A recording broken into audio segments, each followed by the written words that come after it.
Hello, classmates. Hello, other YouTubers. My name is Ashley Aguilar.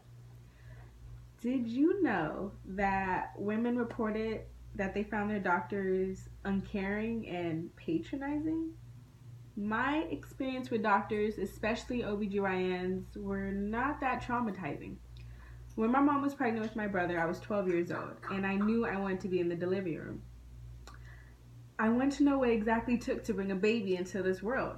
How is my brother going to go from my mom's stomach to my arms? I remember the stress she went through as well. The up and down, the roller coaster. How did my mom and myself make it through those 9 months?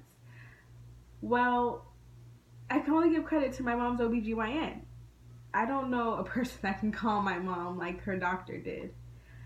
Today I want to provide you with communication skills that will allow you to effectively talk with patients of an OB-GYN doctor.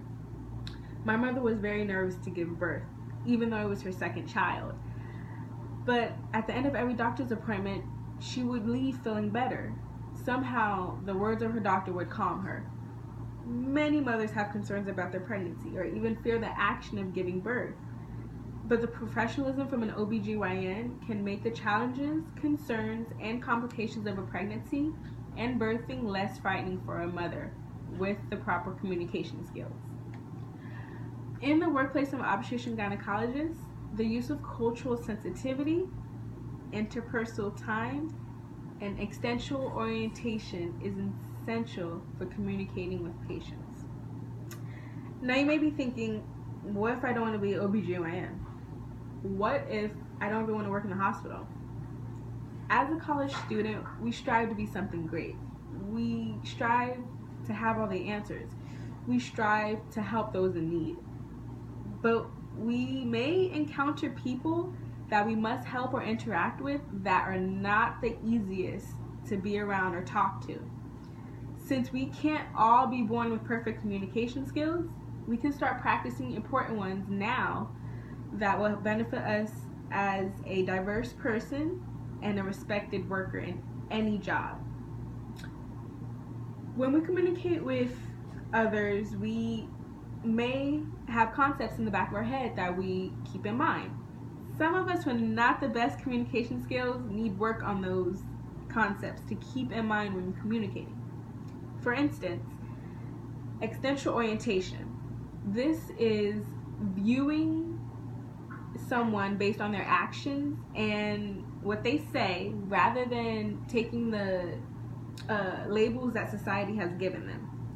For example, if I were to look at a patient's record and it says her occupation is adult entertainer and she is on her 5th kid, those labels give me pretty good assumptions about her. But instead of using those assumptions, when I meet her for the first time, I'll use the time we interacted to make my own labels about her. We can't be stereotypical, and that's what extensional orientation is. Now, cultural sensitivity. This is the act of observing a difference in culture and adapting to that difference using your communication skills. For example, in Arabian cultures, it is normal to be in close proximity when you're speaking to a friend, a family member, a stranger, or a doctor. Now in America, being in close proximity with your doctor, it may be a little much at first. But if we are culturally sensitive, we will observe this and adapt and not take it personal. Now, let me give you an example. These two men are using cultural sensitivity. The man to your left is foreign and has done his research and knows that Americans introduce themselves by shaking their hand. The man to your right, an American, has done his research and knows that you greet this man by bowing. This is a perfect example of how two parties can use cultural sensitivity at the exact same time. It makes the communication a lot easier. Now, interpersonal time. Simple enough. The word interpersonal means communication with others, other people. time is the duration of activity. Interpersonal time is the time you spend with other people, whether that be other doctors or other patients, and it's the punctuality you have with your scheduling. Time management is interpersonal time. So you have to keep in mind not be having enough time to not rush what you're trying to say to a patient or other doctor, and being on time for other things.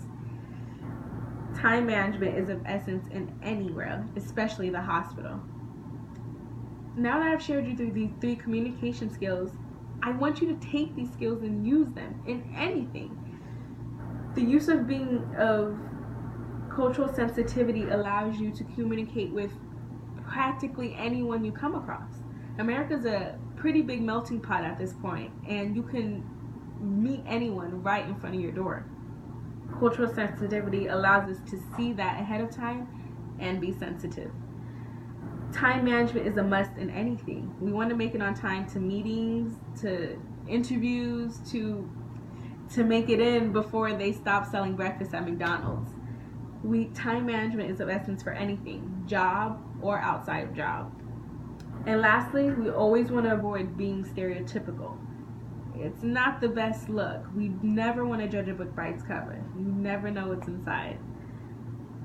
A study done by Teresa Schwartz and Stephen Brown proved satisfied patients are more likely to adhere to medical advice than those who are less satisfied, and they are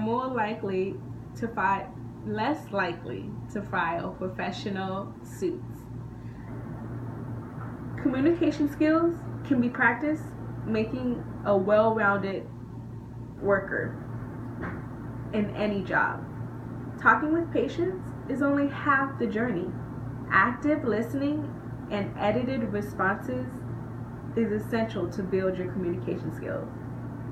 Thank you for allowing me to share with you today. Good luck in all your future endeavors.